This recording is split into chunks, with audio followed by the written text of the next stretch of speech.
ഇതാ കാണുന്ന ഗേറ്റ് കഴിഞ്ഞ് കഴിഞ്ഞാൽ കർണാടക, ബാംഗ്ലൂർ എത്തിയിട്ടില്ല, കർണാടക ബോർഡർ. സേലത്തിന് പിന്നെ ഒരു 3 മണിക്കൂറും കൂടി വേണം ബാംഗ്ലൂർ എത്താനായിട്ട്. പിന്നെ പോരാത്തിന് മാപ്പിൽ കാണിക്കുന്നത് എന്താ കൃഷ്ണഗിരിയിൽ ഫ്ലഡ് എഫക്റ്റഡ് ഏരിയ. ഇവിടെ 4 പേരായി. ഇവര് കുറച്ചും കൂടി അഡ്വാൻസ് ആയിട്ടാണ് ഇപ്രാവശ്യം റോഡ് പണിതുള്ളത്. ഈ സാധനം എങ്ങനെ ക്രോസ് ചെയ്യും?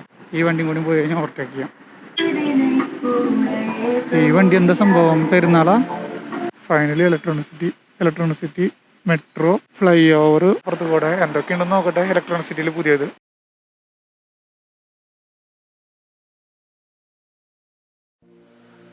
അങ്ങനെ നമ്മളപ്പോൾ ഒരു ചായ കുടിക്കാൻ വേണ്ടി നിർത്തി.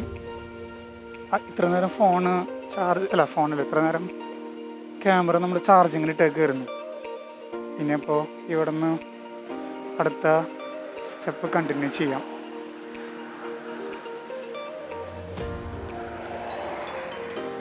സമയം 7 മണിയായിട്ടുണ്ട്. ചായ കുടിക്കാൻ നിർത്തി അവിടെ നിന്ന് ഇറങ്ങിയതാണ്. സേലം എടുക്കാറായിട്ടുണ്ട്. സേലത്തേക്ക് ഇനി ഒരു 20 കിലോമീറ്റേഴ്സ് അല്ലെങ്കിൽ 25 കിലോമീറ്റേഴ്സ് മാക്സിമം ഉണ്ടാവുള്ളൂ. 25 അല്ലെങ്കിൽ 30 അത്രേ ഉണ്ടാവുള്ളൂ എന്ന് തോന്നുന്നുണ്ട്. ഒരു അരമണിക്കൂർ സമയത്തിൻ്റെ ഉള്ളിൽ. പക്ഷേ നേരത്തെ വിചാരിച്ച പ്ലാനിൻ്റെ പോലെ നടന്നില്ല. നേരത്തെ ഞാൻ വിചാരിച്ചത് 7 മണിക്ക് സേലം എത്തുന്നതാണ്. പക്ഷെ ഇപ്പോൾ സേലം ഏകദേശം ഒരു അരമണിക്കൂർ വേണ്ടി വരുമായിരിക്കും സേലം എത്താനായിട്ട്. സേലത്തിന് പിന്നെ ഒരു 3 മണിക്കൂറും കൂടി വേണം ബാംഗ്ലൂർ എത്താനായിട്ട്. പക്ഷേ ഈ സമയത്ത് ട്രാഫിക് കുറച്ച് കൂടുതലുള്ളതാണ്. പിന്നെ പോരാത്തിന് മാപ്പിൽ കാണിക്കുന്നത് ഇപ്പോൾ എന്താ കൃഷ്ണഗിരിയിൽ ഫ്ലഡ് എഫക്റ്റഡ് ഏരിയ ഡൈവേർഷൻ എടുക്കാനൊക്കെ പറഞ്ഞിട്ട് കാണിക്കുന്നുണ്ട്. ഇനിയിപ്പോൾ അത് സീനാവുമെന്ന് അറിയില്ല. നമ്മൾ പോകുന്ന വഴി ബ്ലോക്ക് ആവണമെന്ന് അറിയില്ല. എന്തായാലും പോയി നോക്കി നോക്കാം. എല്ലാം വരുന്നിടത്ത് വെച്ച് കാണുന്ന രീതിയിലാണ് പോണത്. നോക്കി നോക്കാം. ഇത് സേലം എത്തണേക്കാളും മുന്നിലുള്ളൊരു ടോൾ ഗേറ്റാണ്. ഇനി നമുക്ക് സേലം കഴിഞ്ഞിട്ടാണ് അടുത്തൊരു ടോൾ ഗേറ്റ് വരുന്നത്. അപ്പം നമുക്കതിൽ വലിയ സീനൊന്നുമില്ല. നമ്മൾ ബൈക്കിലായതുകൊണ്ട് അങ്ങനെ ടോൾ കൊടുക്കേണ്ട ആവശ്യമില്ലല്ലോ. അതാണ് ബൈക്കിൽ യാത്ര ചെയ്യണതിൻ്റെ ഒരു ഗുണം. അന്നേരം നമുക്കൊരു കുറച്ച് പ്രീമിയം കാറ്റഗറി ബൈക്കായാലും നമ്മൾ ടോൾ കൊടുക്കേണ്ടി വരില്ല. അങ്ങനെ പോലും കാറിൻ്റെ പോലത്തെ ഇത് ടോൾ കൊടുക്കേണ്ടി വരില്ല. കാരണം ബാംഗ്ലൂർ ഇറക്കി തോന്നുന്നു കാറിൽ വരികയാണെങ്കിൽ നമുക്ക് ഏകദേശം ഒരു 1000 രൂപ വരെ അടുത്ത് ടോൾ മാത്രം കൊടുക്കേണ്ടി വരും. പിന്നെ ഫ്യൂൽ എക്സ്പെൻസ് വേറെ. അതൊക്കെ വെച്ച് നോക്കുമ്പോൾ ബൈക്ക് ഒരു കുറച്ച് പവർഫുൾ ബൈക്ക് എടുക്കുകയാണെങ്കിൽ നമുക്ക് ടൈം ലാഭിക്കാൻ പറ്റും. മൈലേജ് കുറവായിരിക്കും. ടോൾ കുറഞ്ഞ് കിട്ടുമെന്നുള്ളൊരു ലാഭം തന്നെയുള്ളൂ. അതിപ്പോൾ ഓൾ ഇന്ത്യ ട്രിപ്പ് അടിക്കുകയാണെങ്കിലും ഓൾമോസ്റ്റ് എല്ലാ സ്ഥലങ്ങളിലും ടോൾ ഇല്ലല്ലോ. ബൈക്കുകൾ ഫ്രീ അല്ലേ. ബൈക്ക് ഫ്രീ ആയിട്ട് പോകാൻ പറ്റും നമുക്ക്. അങ്ങനൊരു ഗുണം നമുക്ക് എല്ലായിടത്തും കിട്ടുന്നുണ്ട് ഇന്ത്യയിൽ. ഇതിപ്പോൾ ഇവിടെ അപ്പുറത്തെ സൈഡിൽ എന്തോ പാലം പണിയുണ്ട്. അതാണ് ഇപ്പോൾ ഇങ്ങനെ ഈ സർവീസ് റോഡിൽ കൂടെ പോണത്. അലയും മേലക്കൂടെ സ്ട്രെയിറ്റ് നല്ല പിടച്ച് പോകായിരുന്നു. കുഴപ്പമില്ല, കുറച്ച് കാലം കഴിഞ്ഞാൽ നല്ല റോഡാവുമല്ലോ. അതുവരെ കാത്തിരിക്കുക. അപ്പോൾ നമ്മുടെ നാട്ടിലായാലും തൃശ്ശൂരിൽ നിന്ന് എറണാകുളം പോകുന്ന വഴിക്ക് കുറച്ച് പുതിയ പുതിയ ബ്രിഡ്ജുകൾ വരുന്നുണ്ട്. അതൊക്കെ വന്നു കഴിഞ്ഞാൽ സിഗ്നൽ നമുക്ക് ഒഴിവാക്കിയിട്ട് പോകാം. ഇത് ജാതി നീളമുള്ള വണ്ടിയാണല്ലോ. പോരാത്തന്നെ ഇവർ ഓപ്പോസിറ്റ് വരുന്നുണ്ട്. നാട്ടുകാരല്ല, പിന്നെ അവർക്കൊന്നും ചെയ്യാൻ പറ്റില്ല. ഈ പണി കാരണമായിരിക്കും. പണിയില്ലായിരുന്നെങ്കിൽ മിക്കവാറും അവർക്ക് കറക്റ്റ് എല്ലാ വഴിയും ഉണ്ടാവും. ഇതിപ്പോൾ പണിയായ കാരണം മിക്ക സ്ഥലങ്ങളിലും ഈ ഡൈവേഷനുള്ളടത്ത് ഓപ്പോസിറ്റ് വണ്ടികൾ വരും. അപ്പോൾ ശ്രദ്ധിച്ചിട്ട് പോകണമെന്ന് മാത്രം.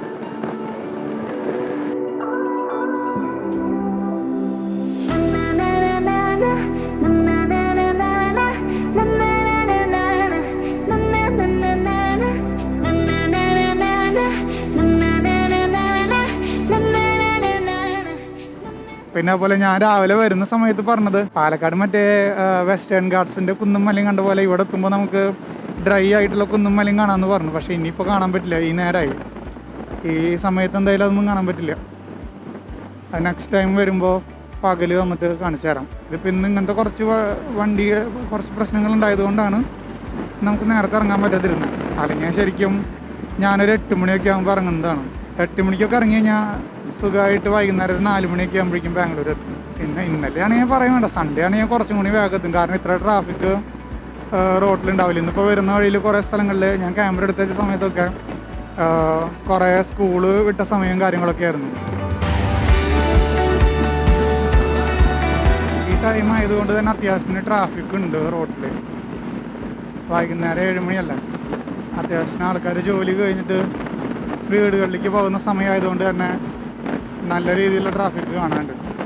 കുറച്ചും കൂടി കഴിഞ്ഞ് കഴിഞ്ഞാൽ നമ്മുടെ നൈറ്റ് ട്രാവൽസുകളായിരിക്കും, അതായത് നൈറ്റ് ട്രിപ്പ് പോകുന്ന ബസ്സുകളുണ്ടല്ലോ, അതിൻ്റെ ആ ബസ്സുകൾ കൊണ്ട് ഈ റോഡ് മുഴുവൻ നിറയും.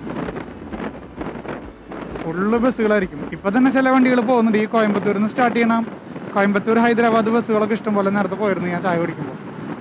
എന്തായാലും വഴിയിൽ വെച്ച് കാണാം, അവർ എവിടെയെങ്കിലൊക്കെ നിർത്തൂല. എന്തായാലും അവർ ചായ കുടിക്കാൻ നിർത്തിയിട്ട് എടുക്കുമ്പോൾ എന്തായാലും നമ്മളെ ഓവർടേക്ക് ചെയ്ത് പോകാതിരിക്കില്ല. പക്ഷെ ആ വണ്ടിക്ക് ടീ ബ്രേക്ക് ഉണ്ടോയെന്ന് സംശയമാണ്. നമ്മുടെ അവിടെ നിന്ന് എറണാകുളത്ത് നിന്ന് സ്റ്റാർട്ട് ചെയ്യണ എറണാകുളം ടു ഹൈദരാബാദ് വണ്ടിക്കൊന്നും ടീ ബ്രേക്ക് ഒന്നുമില്ല. ഇടയിൽ എപ്പോഴോ ഒരു വട്ടം നിർത്തുമെന്ന് പറഞ്ഞു കേട്ടെ. ഞാൻ ഒരു വട്ടം ആ വണ്ടിയിൽ ബാംഗ്ലൂർ പോയിട്ടുണ്ട്. 6 മണിക്കൂറോ 7 മണിക്കൂറിൻ്റെ ഉള്ളിൽ നമ്മൾ 7 മണിക്ക് തൃശ്ശൂർ നടത്തറയിൽ നിന്ന് ബസ് കയറി. അത് കഴിഞ്ഞ് രാത്രി ഒരു 1:30 ആയപ്പോൾ നമ്മുടെ ഇലക്ട്രോണിക് സിറ്റി എത്തി. അതും പറയുമ്പോൾ 2-3 പാസഞ്ചേഴ്സിനെ വെയിറ്റ് ചെയ്തിട്ട് അവർ ഒരു 1/4 മണിക്കൂറോളം കോയമ്പത്തൂരും പിന്നെ സേലത്തും വെയിറ്റ് ചെയ്തിട്ടുണ്ട്. സാധാരണ 7 മണിക്ക് കയറി കഴിഞ്ഞാൽ ചില ബസ്സുകളിലൊക്കെ ഏകദേശം എനിക്ക് തോന്നുന്നു പുലർച്ചയൊക്കെയാണ് എത്തുക. ഇവിടെ 4 പേരായി. ഇവർ കുറച്ചും കൂടി അഡ്വാൻസ് ആയിട്ടാണല്ലോ ഇപ്രാവശ്യം റോഡ് പണിതല്ല. ഇത് കുറച്ച് കാലം മുന്നേ, കുറച്ച് കാലം എന്ന് പറയുമ്പോൾ 2021 ഞാൻ ഈ വഴിക്ക് വന്നപ്പോൾ ഈ പാലത്തിൻ്റെ പണി നടക്കണമെന്നുള്ളൂ. അവരപ്പോൾ എന്ത് ചെയ്തു, എന്തായാലും അഡ്വാൻസ് ആയിട്ട് 4 വരി ഈ സൈഡ്, അതുപോലെ ആ സൈഡ് 4 വരി ഉണ്ടാവും പണിതു പൊളി. ഏകദേശം സൈഡ് എടുക്കാറായി. ഇത് മറ്റേ എന്താണ് പറയുക, വിനായക യൂണിവേഴ്സിറ്റി അങ്ങനെ എന്തോ ആണ്. ആക്ച്വലി ഞാൻ ചായ കുടിക്കാൻ നിർത്താറുള്ളത് ഇതിൻ്റെ എവിടെയായിരുന്നു. ഞാനിവിടെ എത്താറായിട്ടില്ല എന്ന് വിചാരിച്ചിട്ടാണ് അവിടെ ചായ കുടിക്കാൻ നിർത്തിയത്. അവിടെ റൈറ്റ് സൈഡിലൊരു അന്നപൂർണേശ്വരി എന്ന് അങ്ങനെ എന്തോ പറഞ്ഞിട്ട് ഒരു റെസ്റ്റോറൻ്റ് ഉണ്ട്. അത് ശരവണഭവൻ്റെ അത്രയ്ക്ക് എക്സ്പെൻസീവ് അല്ല, പക്ഷെ എന്നാൽ ആ ഒരു ക്വാളിറ്റിയിൽ തന്നെ നമുക്ക് ഫുഡ് കിട്ടും. അവിടെ എന്തോ വിനായകയുടെ തന്നെ എന്തോ ഡെൻ്റൽ കോളേജോ സംതിങ് ഉണ്ട് ആ സൈഡിൽ തന്നെ. അതിൻ്റെ അടുത്താണ് ഈ ഹോട്ടൽ വരുന്നത്. നല്ല അടിപൊളി മസാല ദോശയും നെയ്റോസ്റ്റൊക്കെയാണ് അവിടെ കിട്ടുക. ഓൾമോസ്റ്റ് ശരണഭവൻ തന്നെ അങ്ങനത്തെ ഒരു ക്വാളിറ്റി. പക്ഷേ ഇൻറ്റീരിയർ ഒന്നും വലിയ കാര്യമില്ല കേട്ടോ, ചെറിയ ഹോട്ടലാണ്. ശരണഭവൻ്റെ പോലത്തെ പോഷ് ഫീലൊന്നും അവിടെ ഉണ്ടാവില്ല. അത് ജസ്റ്റ് ഒരു നോർമൽ ഹോട്ടൽ. ഞങ്ങൾ നല്ല നീറ്റ് ആൻഡ് ക്ലീൻ ആണ്. ഈ സാധനം എങ്ങനെ ക്രോസ് ചെയ്യും, ഈ വണ്ടിയും കൂടി പോയി കഴിഞ്ഞാൽ ഓവർടേക്ക് ചെയ്യാം. ഇങ്ങനെ ബ്ലൈൻഡായിട്ട് റൈറ്റ് സൈഡിലേക്ക് കയറുമ്പോൾ കുറച്ച് ശ്രദ്ധയോടെ കൂടി വേണം കയറാനായിട്ട്. ഞാൻ കയറിയത് നമ്മുടെ പുറകിൽ നിന്ന് വന്ന കാറ് നിർത്താതെ പോകുന്നത് കണ്ടുകൊണ്ടാണ് ഞാൻ ആ റൈറ്റിലേക്ക് കയറിയത്. നമുക്ക് ഉറപ്പാണല്ലോ ഓപ്പോസിറ്റ് വേറെ ബ്ലോക്ക് ഇല്ല എന്നുള്ളത്. ചില സമയത്ത് ഒന്നും നോക്കാതെ കയറി കഴിഞ്ഞാൽ ചിലപ്പോൾ തൊട്ട മുമ്പിൽ റൈറ്റ് സൈഡിൽ ഇതുപോലെ വല്ല ലോറി അങ്ങനെ എന്തെങ്കിലും ഉണ്ടാവും. നമ്മളത് ശ്രദ്ധിച്ചിട്ടാണ് കയറുന്നത്. പിന്നെ അവരൊരു മിനിമം ഡിസ്റ്റൻസ് ഇട്ടിട്ട് വേണം നൈറ്റിൽ ഓടിക്കുമ്പോൾ ശ്രദ്ധിക്കാനായിട്ട്. ഇത്തിരി ഡിസ്റ്റൻസ് ഇട്ടിട്ട് വണ്ടി ഓടിച്ചോളാം ഹൈവേയിൽ. പെട്ടെന്ന് ചവിട്ട് വന്നു കഴിഞ്ഞാൽ നമുക്ക് നിർത്താനുള്ള ഒരു ഗ്യാപ്പ് കണ്ടിട്ട് വേണം ഓടിക്കാനായിട്ട്. മുട്ടിച്ച് പിടിച്ച് ഓടിച്ചു കഴിഞ്ഞാൽ ചിലപ്പോൾ അതിൻ്റെ ബാക്കിൽ പോയി കയറും. പിന്നെ അതുപോലെ തന്നെ ട്രാക്ക് ചെയ്യുമ്പോൾ പ്രോപ്പറായിട്ട് മറ്റേ ഇൻഡിക്കേറ്റർ കാര്യങ്ങൾ ഓൺ ചെയ്തിട്ട് വേണം ചേഞ്ച് ചെയ്യാനായിട്ട്. ഹൈവേയിൽ നമ്മൾ അത്രയും സ്പീഡിൽ പോകുമ്പോൾ പെട്ടെന്ന് ട്രാക്ക് ചേഞ്ച് ചെയ്യുമ്പോൾ ഇൻഡിക്കേറ്റർ ഇട്ടില്ലെങ്കിൽ പുറകിൽ വരുന്നവരുടെ സ്പീഡ് ഏകദേശം നമ്മൾ കാൽക്കുലേറ്റ് ചെയ്തിട്ട് തന്നെയാണ് ട്രാക്ക് ചേഞ്ച് ചെയ്യുക. എന്നിരുന്നാലും പറയാൻ പറ്റില്ല, അവരൊന്ന് വാൺ ചെയ്തിട്ട് നമുക്ക് കിടക്കണോണ്ട് കുഴപ്പമില്ലല്ലോ. ഭയങ്കര ചെറിയ സൗണ്ടാണല്ലോ ഈ ആംബുലൻസിൻ്റെ. ഇവിടെ എത്തിയപ്പോഴാണ് കേട്ടത്. അതായത് ആ വണ്ടീനെ ക്രോസ് ചെയ്യുമ്പോൾ നമുക്ക് മനസ്സിലാവണില്ല ആ വണ്ടിയിൽ നിന്ന് തന്നെയാണോ ഈ ഹോൺ മീൻസ് ആ ആംബുലൻസിൻ്റെ സൈറൻ കേൾക്കുന്നത്. അത്രയും പതിഞ്ഞ ശബ്ദമായിരുന്നു അതിനകത്ത്. അങ്ങനെ സേലത്തിൻ്റെ അടുത്തുള്ള ബൈപ്പാസ് ഫ്ലൈ ഓവർ എത്തി. ഇവിടെ നിന്ന് കുറച്ചും കൂടി മുന്നോട്ട് പോയിട്ട് ലെഫ്റ്റ് തിരിഞ്ഞാൽ സേലം ടൗൺ. ആ ഫ്ലൈ ഓവർ അല്ല കഴിച്ച് തെറ്റിപ്പോയി.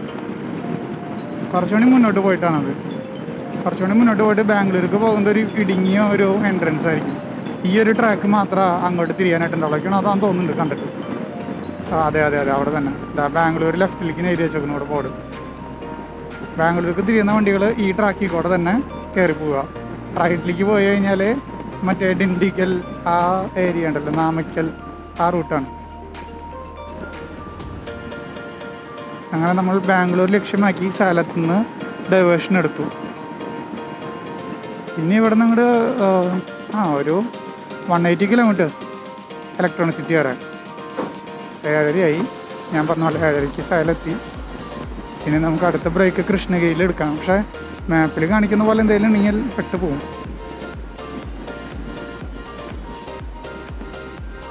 ഇനി ഇത് കഴിഞ്ഞാൽ വീണ്ടും അടുത്ത ബൈപ്പാസ് ഫ്ലൈ ഓവറിൽ കയറുണ്ടാവും.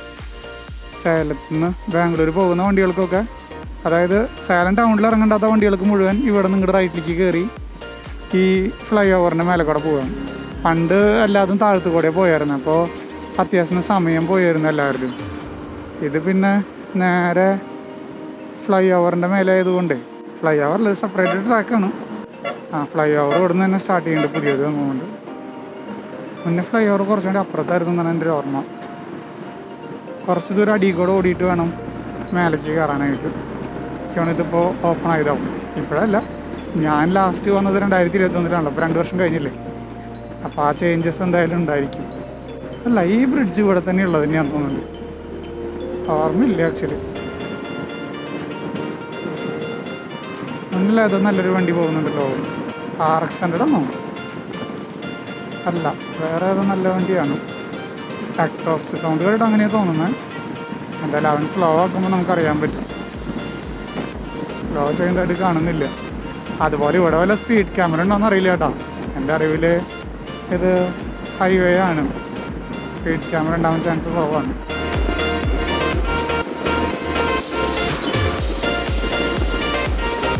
വീണ്ടും സേലം ഫ്ലൈ ഓവർ തന്നെ, സേലം ബൈപ്പാസാണത്. അടീക്കോടെ സേലം ടൗണിൻ്റെ പല ഭാഗങ്ങൾ. ഇവിടുന്ന് റൈറ്റ് സൈഡിലേക്ക് കയറി പോയിട്ടാണ് ടൗൺ വരുന്നത്. സേലം ബസ് സ്റ്റാൻഡൊക്കെ ഇതിൻ്റെ ഈ റോഡിൻ്റെ റൈറ്റ് സൈഡിലാണ് സേലം ബസ് സ്റ്റാൻഡൊക്കെ വരിക. അതായത് നേരിട്ട് ബസ് സ്റ്റാൻഡ് ഇവിടുന്ന് കാണില്ല. ബസ് സ്റ്റാൻഡ് കുറച്ച് അങ്ങോട്ട് ഉള്ളിലേക്ക് കയറിയിട്ടാണ്. ഒരു ഫ്ലൈ ഓവറൊക്കെ കയറി ഇറങ്ങിയിട്ടാണ് അങ്ങോട്ട് പോകാനായിട്ട്. നമ്മളിപ്പോൾ ഇതിൻ്റെ മേലെ കൂടെ പോകുന്നു ഫ്ലൈ ഓവർ. ഇത് മറ്റേ ബൈപ്പാസ് ഫ്ലൈ ഓവറാണ്. ഈ ഫ്ലൈ ഓവറിൽ ആകപ്പാട് ഒരു ബുദ്ധിമുട്ട് കണ്ടത് ഈ രണ്ട് പീസുകൾ തമ്മിൽ ജോയിൻ്റ് ആക്കുന്ന ഭാഗമല്ലേ, ഭയങ്കരമായിട്ട് അതിൽ ചാടുണ്ട് വണ്ടി. ഓൾമോസ്റ്റ് ഇത് സെറ്റിൽ ഡൗൺ ആയ പോലെ ഫീൽ ചെയ്യുന്നുണ്ട് ഈ ഫ്ലൈ ഓവർ. അല്ലെങ്കിൽ എന്താ പറയുക, അവർ വെച്ചത് കറക്റ്റായിട്ടില്ല. അവരന്ന് വെച്ചപ്പോൾ കുഴപ്പമുണ്ടായില്ലായിരിക്കും. പിന്നെ അതിന് ഇരുത്തം വന്നിട്ടുണ്ടാവും കുറേ കാലം കഴിഞ്ഞപ്പോൾ. കൃഷ്ണഗിരി നേരെ ഇതാ കയറി വരുന്നതിക്ക് തോന്നുന്നു ആ ബസ് നമ്മുടെ ഹൈദരാബാദ് പോകുന്ന വണ്ടിയായിരിക്കും. കണ്ടിട്ട് അങ്ങനെ തോന്നുന്നുണ്ട്. അല്ല, നേരത്തെ ഹൈദരാബാദ് പോകുന്ന അതൊരു വണ്ടി ഞാൻ കണ്ടു കേട്ടോ, ചായ കുടിക്കാൻ നിന്നപ്പോൾ. ഓറഞ്ചിൻ്റെ ആണോ? ഓറഞ്ച് അല്ല, സോറി, ജയ്ഹിന്ദ് ട്രാവൽസിൻ്റെ. ജയ്ഹിന്ദ് ഉണ്ട്, അൽഹിന്ദ് ഉണ്ട്. ഞാൻ പണ്ട് പോയത് അൽഹിന്ദ് ട്രാവൽസിലാണ്. അവരൊരു രക്ഷയില്ലാത്ത സ്പീഡാണ്. ഇവിടെ എന്താ വീണ്ടും റോഡ് പണിയാ?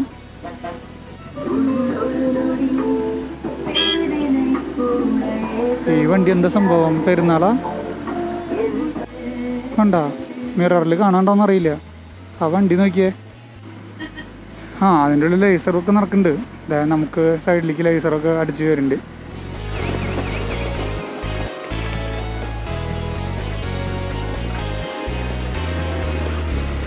വീണ്ടും ആ ഫ്ലൈ ഓവർ എക്സ്റ്റെൻഡ് ചെയ്യുന്ന വർക്ക് നടക്കുമായിരുന്നു.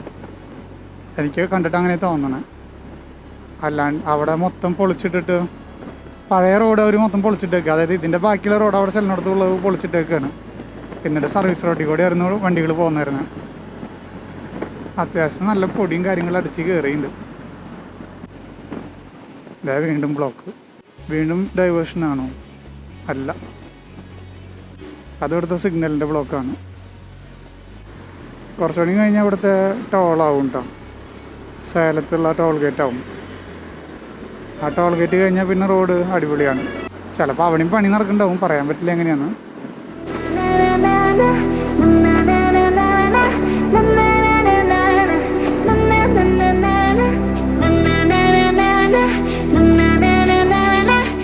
ഇവിടെ ലോറികൾ ഒരു രക്ഷയില്ലാട്ടാ. ഏത് സൈഡിൽ കൂടെ നോക്കിയാലും ലോറി തന്നെയാണ്. കൂടുതലും റൈറ്റ് സൈഡ് പിടിച്ചിട്ടാണ് എല്ലാ ലോറികളും പോകുന്നത്.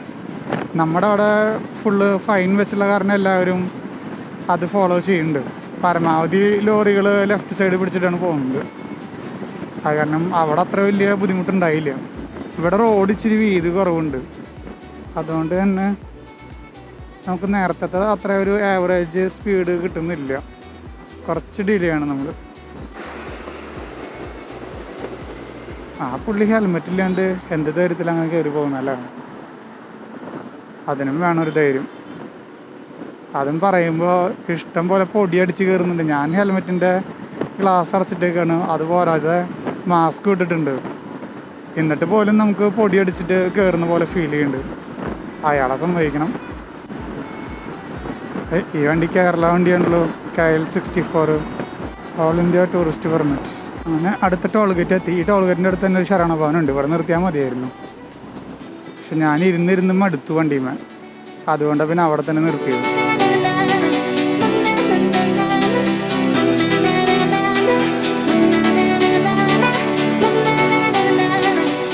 വിഷമം എന്താണെന്ന് വെച്ചിട്ടുണ്ടെങ്കിൽ നമ്മൾ ഈ വണ്ടികളൊക്കെ ഇവിടെ ഓവർടേക്ക് ചെയ്ത് പോവും. നമ്മളതേണ്ട അടുത്ത ബ്രേക്ക് എടുക്കുമ്പോൾ ഇവരൊക്കെ കവർ ചെയ്ത് പോവില്ലേ, നമ്മൾ ലേറ്റ് ആവും വീണ്ടും.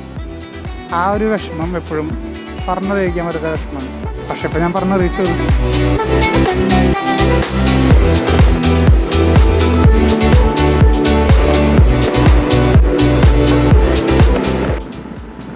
ആരും മുന്നിലേക്ക് ചാടാതിരുന്നാൽ മതി. ഇരുട്ടായതുകൊണ്ട് അത്ര പെട്ടെന്ന് കാണാനൊന്നുമില്ല. ഈ മഞ്ഞ വെളിച്ചത്തിൻ്റെ ഒരു അതേ ചാടുന്നു. ഞാൻ പറഞ്ഞില്ലേ, ആൾക്കാർ ചാടും ഇവിടെ, എക്സ്പീരിയൻസ് ഉണ്ട്. അതങ്ങനെയാണ് ഇവിടെ. നമ്മുടെ അവിടെ മോശമൊന്നുമില്ല. ഇതേ റൈറ്റ് സൈഡിൽ കൂടെ ഒരു ലോറി, ഒന്നല്ല കുറേ ലോറികൾ അങ്ങനെ റൈറ്റ് സൈഡ് പിടിച്ച് പോകുന്നുണ്ട്. നമുക്കിട്ട് കയറാനും പറ്റില്ല. നല്ല രീതിയിലുള്ള ബ്ലോക്ക് ഉണ്ട് അറ്റം വരെ, അടിപൊളിയാണ്. ലെഫ്റ്റ് പിടിച്ച് പോകാൻ നമുക്ക് അതും പറ്റില്ല. അത് മുന്നിലൊരു ഓട്ടോറിക്ഷക്കാരൻ പോകുന്നുണ്ട്. അങ്ങോട്ട് എന്തായാലും കുറച്ച് കഴിഞ്ഞ് മുന്നിൽ പോയി കഴിഞ്ഞാൽ കിടക്കാൻ പറ്റില്ല. പിന്നെ എന്തിനാണ് അവൾ ഇതുപോലെ കയറി പോകുന്നത്? ഞാൻ നേരത്തെ ഇതുപോലെ വരുമ്പോൾ ക്യാമറ റെക്കോർഡിംഗ് അല്ലായിരുന്നു, ക്യാമറ ചാർജ് ചെയ്തിട്ടൊക്കെ അല്ലായിരുന്നു. ആ സമയത്ത് ഇതിൽ കൂടെ ലെഫ്റ്റിൽ കൂടെ എന്തായാലും കാറ് കടന്ന് പോവില്ല. എന്നാലും കാറുകാർ വെറുതെ സൈഡ് മുട്ടിച്ച് പിടിക്കുക. അറ്റ്ലീസ്റ്റ് ബൈക്കുകാർക്കേലും പോകാൻ പറ്റില്ല. അങ്ങനെയാണെങ്കിൽ എന്ത് ചെയ്യാനാ? സർവീസ് റോഡ് എടുത്ത് പോകായിരുന്നു. ആ ബസ്സുകാർ നൈസായിട്ട് അതിൽ കൂടെ കയറിപ്പോയി. ഇത് റോഡ് പണിയുടെ തന്നെയാണ്. ഇതേവിടെ ഡൈവേർഷൻ. എല്ലാ വണ്ടികളും ആ സൈഡിലേക്ക് ഇറങ്ങുന്ന കാരണം ബ്ലോക്ക് ആയുള്ളതാണ്. ന്യൂ ഗോ കർണാടകയുടെ വണ്ടിയല്ല, തമിഴ്നാടിൻ്റെ വണ്ടിയാണ്. ഇലക്ട്രിക് AC വണ്ടി, ഇൻഡർസ്റ്റേറ്റ്. അമ്പോ കൊള്ളാം. ഇതെനിക്കൊരു പുതിയ ഒരു ഇൻഫർമേഷനാണ്, ഇങ്ങനൊരു ബസ് ഓടുന്നുള്ളത്. ബോർഡും കാര്യങ്ങളും കണ്ടപ്പോൾ ഞാൻ വിചാരിച്ചു KSRTC ആണ്. KSRTC അല്ല TNSTC അല്ല, TNSTC തമിഴ്നാടിൻ്റെ സ്റ്റേറ്റ് ട്രാൻസ്പോർട്ടിൻ്റെ ആണെന്ന് വിചാരിച്ചത്. പക്ഷേ ആക്ച്വലി അത് പ്രൈവറ്റാണ്. ഇലക്ട്രിക് ബസ്സിൽ ഇൻഡർസ്റ്റേറ്റ് ഞാൻ അതുവരെ യാത്ര ചെയ്തിട്ടില്ല. അതൊന്ന് ചെയ്ത് നോക്കി നോക്കണമല്ലോ. അങ്ങനെയാണെങ്കിൽ ഇതാണ് കുഴപ്പം. എല്ലാ വണ്ടികളും റൈറ്റ് സൈഡിലാണ്. ഇനിയിപ്പോൾ ഈ ബസ് റൈറ്റിലേക്ക് കയറുന്നു.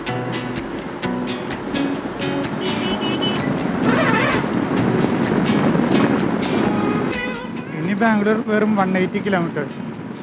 പ്രാവശ്യം ആക്ച്വലി ഉള്ളിലേക്ക്, ടൗണിൻ്റെ ഉള്ളിലേക്ക് പോകുന്നതുകൊണ്ട് 180 കിലോമീറ്റേഴ്സ് എന്തായാലും വേണ്ടി വരും. നോർമലി ഞാൻ മുന്നേ ഇലക്ട്രോണിക് സിറ്റിയിലായിരുന്നുകൊണ്ട് ഈ 180 കിലോമീറ്റർ കാണിച്ചാലും ശരിക്കും എനിക്ക് അത്രയും പോകേണ്ടി വരാറില്ല. 180 ആണെങ്കിൽ അതിനേക്കാളൊരു 10-15 കിലോമീറ്റേഴ്സ് കുറവ് പോയാൽ മതി ഇലക്ട്രോണിക് സിറ്റി ആകുമ്പോൾ. ഇനി കുറച്ചും കൂടി മുന്നോട്ട് പോയി കൊപ്പൂർ എന്നാണ് ആ സ്ഥലത്തിൻ്റെ പേര്, ഞാൻ മറന്നുപോയി. കൊപ്പൂർ തന്നെയല്ല, അവിടെയാണെന്ന് തോന്നുന്നുണ്ട്. ഈ പറഞ്ഞ ഒരു സൈഡിൽ ഈ ട്രാക്ക് ഇങ്ങനെ ഉണ്ടാവും, അതിൻ്റെ തൊട്ട് താഴെ കൂടെ ക്രോസ് ചെയ്തിട്ട് റെയിൽവേയും കൂടിയും പോകും. നല്ല രസമാണ് ഒരു ഭാഗം പകൽ കാണാനായിട്ട്. ട്രെയിനിലിരുന്ന് ഈ റോഡ് കാണുമെങ്കിൽ ഈ റോഡിൻ്റെ ഒരു എലവേഷൻ ചെരിഞ്ഞിട്ടാണ്, ഇങ്ങനെ ചെരിഞ്ഞിട്ട് തിരിഞ്ഞിട്ടാണ് പോകുക. ഇവിടെ വണ്ടി ഉണ്ടോ? ഈ വണ്ടിയില്ല. അങ്ങനെ എത്തിച്ച് നോക്കിയിട്ട് വേണം പോകാനായിട്ട്. ഇൻ കേസ് വണ്ടി ഉണ്ടെങ്കിൽ ഈ ലെഫ്റ്റ് സൈഡിൽ നമ്മൾ കയറാൻ നിൽക്കുമ്പോൾ വണ്ടി ഹോൺ അടിച്ച് തരും. മിക്കപ്പോഴും അങ്ങനെയാണ് അവർ ചെയ്യാറ്. നമ്മൾ ബ്ലൈൻഡ് സ്പോട്ടിൽ കൂടെ കയറുമ്പോൾ ചിലപ്പോൾ നമ്മുടെ ഇപ്പുറത്തുള്ള ലോറിക്കാരനോ അല്ലെങ്കിൽ കാറാ എന്തായാലും അവർ ഓൾറെഡി അത് കാണുന്നുണ്ടെങ്കിൽ അവർ ഹോൺ അടിച്ച് തരാറുണ്ട്. അപ്പോൾ നമുക്ക് മനസ്സിലാക്കാം അവിടെ മുന്നിൽ ബ്ലോക്ക് ഉണ്ട് എന്നുള്ളത്. അടിപൊളി. മഴ പെയ്തു. മഴ പെയ്തു. ക്യാമറ എടുത്തേക്കണം, അല്ലെങ്കിൽ പണി കിട്ടും. അപ്പം നമ്മളങ്ങനെ കുറേ നേരത്തെ യാത്രയ്ക്കൊടുവിൽ ബാംഗ്ലൂർ എത്തിയേക്കാണ്. ഇതാ കാണുന്ന ഗേറ്റ് കഴിഞ്ഞ് കഴിഞ്ഞാൽ ബാംഗ്ലൂർ എത്തിയിട്ടില്ല, കർണാടക ബോർഡർ കയറും. ഇത് കഴിഞ്ഞാൽ പിന്നെ അങ്ങോട്ട് കർണാടകയാണ്. കണ്ടോ, ഞാൻ ക്യാമറ ഒന്ന് സെറ്റ് ചെയ്യാൻ വേണ്ടി കുറച്ച് നേരം അവിടെ നിർത്തിയതാണ്. കാരണം ഇത്ര നേരം നല്ല മഴയും കാര്യങ്ങളൊക്കെ ആയിരുന്നു. കുറച്ച് മുന്നേ നിർത്തിയതായിരുന്നു, പക്ഷെ അവിടെ മഴ പെയ്ത കാരണം ക്യാമറ എടുത്ത് വയ്ക്കാൻ പറ്റിയില്ല. അങ്ങനെ ഇത് അറ്റിപ്പേലെ ചെക്ക് പോസ്റ്റ്. കുറേ കാലങ്ങൾക്ക് ശേഷം എൻ്റെ ബൈക്ക് ബാംഗ്ലൂർ എത്തി. ഞാനും ഇനി എന്തായാലും കുറച്ച് നാൾ ബാംഗ്ലൂർത്തെ വിശേഷങ്ങൾ കാണാം. എല്ലാ ദിവസവും വീഡിയോ ഒന്നും ചെയ്യാൻ പറ്റില്ല, എന്തായാലും പറ്റുന്ന പോലെ ചെയ്യാം. അതേ നല്ലതല്ലേ കുറച്ച് കാലം. ഇതാണ് അറ്റിവല ചെക്ക് പോസ്റ്റ്. കുറച്ച് നേരത്തെ അവിടെ മൊത്തം ഇതിൻ്റെ ഓപ്പോസിറ്റ് ട്രാക്ക് കംപ്ലീറ്റ് പൊളിച്ചിട്ടേക്കാണ്. നല്ല ട്രാഫിക് ബ്ലോക്കായിരുന്നു. അതാ ചെക്ക് പോസ്റ്റിൻ്റെ അവിടെ. ഇവിടെ നമുക്കുണ്ടാവും ഇനി കുറച്ച് ബ്ലോക്ക്. ഇതിൻ്റെ കുറച്ച് മുന്നോട്ട് പോയി കഴിഞ്ഞാൽ ഒരു ചെക്ക് പോസ്റ്റ് ഉണ്ട് ഇവിടെ. നല്ല പൊടിയാണ് കേട്ടോ റോട്ടിൽ നിറച്ച്. എന്തൊരു പൊടിയെന്ന് പറയാം റോട്ടിൽ. സമയം 10:30 അപ്പോൾ എത്ര മണിക്കൂറായി? Almost 10 hours ആവാറായില്ല. 12:30 ഇറങ്ങിയത് ഞാൻ വീട്ടിൽ നിന്ന്. അതിൻ്റെ ഇടയിൽ പല സ്ഥലങ്ങളിലും മഴയായിട്ട് നമ്മൾ സ്റ്റോപ്പ് ചെയ്തിട്ടുണ്ടായിരുന്നു. എന്നാലും ഓൾമോസ്റ്റ് ഞാൻ എക്സ്പെക്റ്റ് ചെയ്ത ടൈമിൽ തന്നെ ഹൊസൂർ ബോർഡർ എത്തി. ഞാൻ പക്ഷേ റൂമിൻ്റെ അവിടേക്ക് എത്തുമെന്നാണ് വിചാരിച്ചിട്ടുണ്ടായിരുന്നത്. പക്ഷെ അത് നടന്നില്ല. പിന്നെ ഓൾറെഡി നമ്മൾ വ്ളോഗ് ചെയ്ത് വരുമ്പോൾ കുറച്ച് സമയം എന്തായാലും പോവും. ആ പോയതും കൂടി കണക്കാക്കണല്ലോ. നല്ല ഇടിവാളും പിന്നുണ്ട്. വീണ്ടും ക്യാമറ ഉള്ളിലേക്ക് എടുത്ത് വെക്കേണ്ടി വരുമെന്ന് അറിയില്ല. ബാംഗ്ലൂർ മഴ പെയ്യുന്നുണ്ടെന്നാണ് പറഞ്ഞ് കേട്ടത്. ഞാൻ ഫ്രണ്ടിനെ വിളിച്ചു വെച്ചപ്പോൾ അങ്ങനെയാണ് പറഞ്ഞത്. ഫീലായിട്ടിൻ്റെ ആവശ്യമില്ലാന്ന് തോന്നുന്നുണ്ട്. അത്യാവശ്യം വിളിച്ചിട്ടുണ്ട് ഇവിടെ. RTOൻ്റെ ചെക്ക് പോസ്റ്റാണ് ഈ കാണുന്നത്. പക്ഷെ GST ആക്കിയിട്ടും പിന്നെ എന്തിനാണ് പോയി ചെക്ക് പോസ്റ്റ് ഇങ്ങനെ? പണ്ടൊക്കെ ഉണ്ടായിരുന്നു എല്ലാ സ്ഥലത്തും. നമ്മൾ പണ്ട് ബസ്സിലൊക്കെ വരുമ്പോൾ ഇവിടെ കുറേ നേരം പിടിച്ചിടും വണ്ടി. ഇതിപ്പോൾ അങ്ങനത്തെ പ്രശ്നമില്ല ബസ്സുകൾക്ക്. പക്ഷേ ഈ പറഞ്ഞ ലോറികൾക്ക് ഇഷ്ടം പോലെ ഇവിടെ നിൽക്കേണ്ടി വരുന്നുണ്ട്. പെട്രോൾ തീരാറായി. വിട്ടടിച്ച് വന്ന കാരണം കൊണ്ട് മൈലേജ് അങ്ങനെ കിട്ടിയിട്ടില്ല അധികം. ഞാൻ കുറച്ചും കൂടി എഫിഷ്യൻ്റായിട്ടൊന്ന് ഓടിച്ചിട്ട് വരുന്നതാണ് വിചാരിച്ചത്. പക്ഷെ അതൊന്നും നടന്നില്ല. Almost fuel empty ആവാറായിട്ടുണ്ട്. ഫ്ലാഷ് ചെയ്യാൻ തുടങ്ങി കഴിഞ്ഞാൽ പോയിട്ട് റീഫിൽ ചെയ്യാം. അതിൻ്റെ ഉള്ളിൽ അവിടെ എത്തും തോന്നുന്നു, വീടിൻ്റെ അവിടെ, അതായത് റൂമിൻ്റെ അവിടെ. ഇനി ഇവിടെ നിങ്ങൾ നിറച്ച് ഹമ്പും കാര്യങ്ങളാന്ന് തോന്നുന്നുണ്ട്. പണ്ടൊന്നും ഈ ഹമ്പൊന്നും ഉണ്ടായിരുന്നില്ല. ഇതൊക്കെ വന്നിട്ട് അധികം കാലമായിട്ടില്ല. പണ്ട് അവിടെ നിന്ന് വിട്ട് കഴിഞ്ഞാൽ വീണ്ടും വിട്ടടിച്ച് പോരാം. ഹൊസൂര് ആ അറ്റിവല ചെക്ക് പോസ്റ്റ് കഴിഞ്ഞാലും ഇതൊന്നും ഇങ്ങനെ ട്രാഫിക് ഉണ്ടായിരുന്നില്ല. വെളിച്ചല്ലോ. ഇത്ര നേരം നല്ല ക്ലിയർ വെതറായിരുന്നു. ക്ലിയർ വെതർ മീൻസ് നമ്മൾ മുന്നിലേക്ക് നോക്കുമ്പോൾ നമുക്ക് വിസിബിലിറ്റി അത്യാവശ്യം ഉണ്ടായിരുന്നു. ഇപ്പം നിറച്ച് പൊടിയും പുകയും കാര്യങ്ങളാണ്. ഈ ക്യാമറയ്ക്ക് വണ്ടികളിൽ നിന്ന് വരുന്ന മണ്ണ് തരികൾ അടിച്ചിട്ട് സ്ക്രാച്ച് ആവുകയാണാവോ? അങ്ങനെ പ്രശ്നമുണ്ടോയെന്ന് എനിക്കറിയില്ല. അറിയുന്നവർ കമൻറ്റ് ചെയ്യും. കണ്ടിട്ട് ലെൻസ് അത്യാവശ്യം കട്ടിയുള്ളതാണ്. എന്നാലും സാധാരണ എല്ലാ ഫോണുകളുടെ ആയാലും ക്യാമറകളുടെ ആയാലും ഇങ്ങനത്തെ ക്യാമറയുടെയൊക്കെ ലെൻസ് അത്യാവശ്യം ഡ്യൂറബിൾ മെറ്റീരിയൽ ആയിരിക്കും. ഇവിടെ ആക്ച്വലി ഇവിടെയുള്ള മെട്രോ കുറച്ചുകൂടി മുന്നിലേക്ക് പോയിട്ടുണ്ട് മെട്രോ ഉള്ളത്. ആ മെട്രോ ഇനി കുറച്ച് കഴിഞ്ഞാൽ ഇവിടം വരെ ഈ കഴിഞ്ഞ ചെക്ക് പോസ്റ്റ് വരെ നീട്ടുമെന്നൊക്കെ പറഞ്ഞ് കേട്ടിട്ടുണ്ട്. അങ്ങനെയൊക്കെ ആയിക്കഴിഞ്ഞാൽ അടിപൊളിയായി. ഷൂസ് ഇടാത്തതുകൊണ്ടേ ഈ മുന്നിൽ പോകുന്ന വണ്ടികളിൽ നിന്ന് നന്നായിട്ട് കാലുമിക്ക് മണ്ണടിച്ച് കയറുന്നുണ്ട്. നല്ല പെയിനുണ്ട്. ചിലപ്പോൾ എനിക്ക് തോന്നുന്നു മണ്ണൊക്കെ കുത്തിയിരിക്കുന്നുണ്ടാവും. സ്പീഡ് കുറച്ച് പോകാം. നേരത്തെ ഞാൻ പറഞ്ഞ സ്ഥലമൊന്നും കാണിച്ചു തരാൻ പറ്റിയില്ല. അവിടെ എത്തുമ്പോഴേക്കും ചെറുതായിട്ട് മഴ പെയ്ത് തുടങ്ങി. പിന്നെ ഞാൻ വീണ്ടും വണ്ടി നിർത്തി കഴിഞ്ഞാൽ വീണ്ടും ലേറ്റ് ആവും. അതുകൊണ്ട് പിന്നെ വണ്ടി നിർത്തിയിട്ട് റെക്കോർഡ് ചെയ്യാൻ നിന്നില്ല.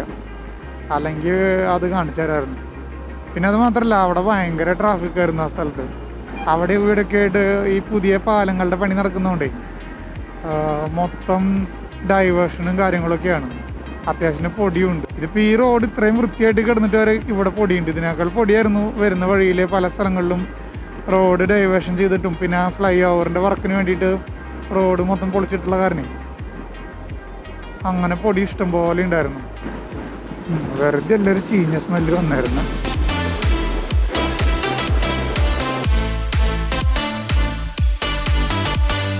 മഴയില്ലാത്തതാണ് അനുഗ്രഹം. അല്ലെങ്കിൽ വീണ്ടും സമയം പോയാനെ. മഴയില്ലെങ്കിൽ എന്താ, റോട്ടിൽ നിന്നുള്ള കല്ലെടുത്ത് എറിയുന്നത് നന്നായിട്ടുണ്ട്. Bengaluru 16 kilometers, majestic 22. മെട്രോൻ്റെ പില്ലർ ഇതാ ലാസ്റ്റ് ഇവിടെയാണ് വന്ന് നിൽക്കുന്നത്. ഇത് ഇനിയും കുറച്ചും കൂടിയും അങ്ങോട്ട് നീട്ടുമെന്നാണ് പറഞ്ഞു കേട്ടത്. പിന്നെ പോരാത്തതിന് ഹൊസൂര് എനിക്ക് സംശയമില്ലാതില്ല പുതിയ മെട്രോ വരുമോ എന്നുള്ളത്. ഹൊസൂരിൽ നിന്ന് കൃഷ്ണഗിരി വരെ അത്യാവശ്യം നല്ലൊരു ഇൻഡസ്ട്രിയൽ പാർക്ക് പോലെ കുറേ കമ്പനികൾ അവിടെ വന്നിട്ടുണ്ട്. അപ്പോൾ എന്തായാലും അവിടെയും മെട്രോ വരാൻ ചാൻസ് ഉണ്ട് ഭാവിയിൽ. ഇവിടുത്തെ ഈ മെട്രോ ആക്ച്വലി ഡ്രൈവർലെസ്, അതായത് പൈലറ്റ് ഇല്ലാത്ത മെട്രോ ആണ് വരുന്നത്. ലോക്കോ പൈലറ്റ് ഇല്ലാത്ത മെട്രോ ആണ് ഇവിടെ പരീക്ഷണം നടത്തും. ലോക്കോ പൈലറ്റ് ഇല്ലാത്ത മെട്രോൻ്റെ ഇതാണ് സെറ്റപ്പാണ് ഇവിടെ പരീക്ഷണം ഓട്ടം നടത്തിയിട്ടുള്ളത്. സൈഡിൽ കാണുന്നതൊക്കെ ഓരോരോ കമ്പനികളാണ്. ഇനി എല്ലാതും നിറച്ച് കമ്പനികളുടെ ബഹളമായിരിക്കും. ലൈൻ വരയ്ക്കാത്തതുകൊണ്ടേ ആൾക്കാർക്ക് ഏത് സൈഡിലേക്ക് പോകണ്ടേ എന്നുള്ള കാര്യത്തിൽ സംശയം. ഏത് ട്രാക്കിൽ കൂടെ പോകണം, എങ്ങനെ തിരിയണം എന്നുള്ള കാര്യത്തിലൊക്കെ ആകെ ഡൗട്ട് അടിക്കുകയാണ്. അങ്ങനെ ഇലക്ട്രോണിസിറ്റി എത്തിയിരിക്കുകയാണ്. ആ നേരം മുന്നിൽ കാണുന്ന ബിൽഡിങ്ങൊന്നും കോവിഡിന് മുന്നോട്ട് ഉണ്ടായിരുന്നേ ഇല്ല. അത് ഉണ്ടായിരുന്നു, മീൻസ് ആ പണി നടന്നുകൊണ്ടിരിക്കുകയായിരുന്നു. അത് ഞാൻ കോവിഡ് കഴിഞ്ഞിട്ട് ഒരു വട്ടം വന്ന സമയത്ത് തന്നെ വിത്തിൻ 1 ഇയർ ആ ബിൽഡിങ് ഓപ്പൺ ആയിട്ടുണ്ടായിരുന്നു കേട്ടോ. 2018 അങ്ങോട്ടാണ് അതിൻ്റെ വർക്ക് സ്റ്റാർട്ട് ചെയ്തിട്ടുണ്ടായിരുന്നത്. 19, 20, 21 ഉള്ളിൽ അത് മൊത്തം ഓക്യുപ്പൈഡ് ആയിട്ട് കമ്പനികൾ സ്റ്റാർട്ടായി ആ കാണുന്ന ബിൽഡിങ്ങിൻ്റെ ഉള്ളിൽ.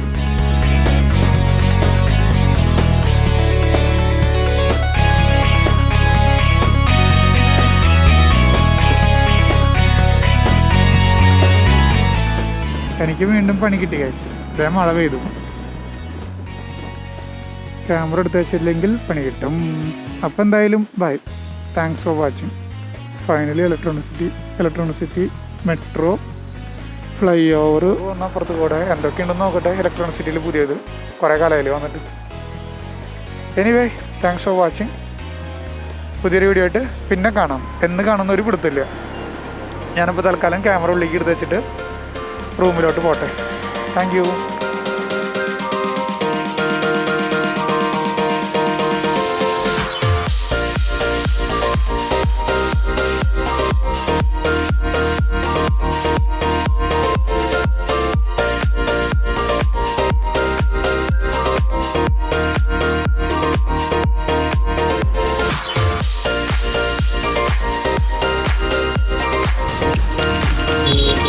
Wow.